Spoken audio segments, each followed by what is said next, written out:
शिवाजी चालले पानी बियाह करी घराही सिन्हरवा छुटले जा सहो या हो घराही सिन्हरवा छुटले जा सहो एका कोसे गईले दोसर कोसे गईले हो तीसरे कोसे परहले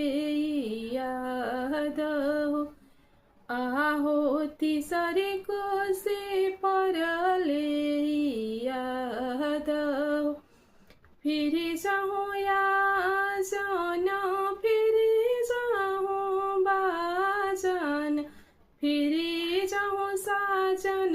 सब लोग हो आहो फिरी जाऊँ साजन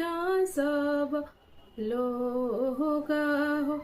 वहाँ से शिवाजी घरे चले आइले हो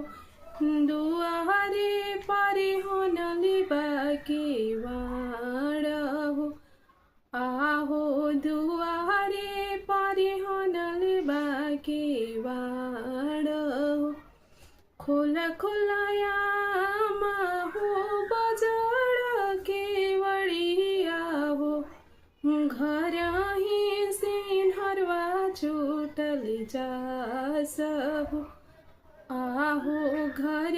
ही सिन्हरवा छुटले जा सहो कैसे में खोले बबुआ बजार के वड़िया हो मड़हवे बहिनी जेवा नारा हो आहो मड़हवे बहिनी जेवाना रहो आहो मड़हवे बहिनी जेवाना रहो कालो तये बबुआ या ना कर जमल के मड़हवो दुलमा होई जा सहो आहो मड़हवो दुलमा होई जा सहो जब तुरया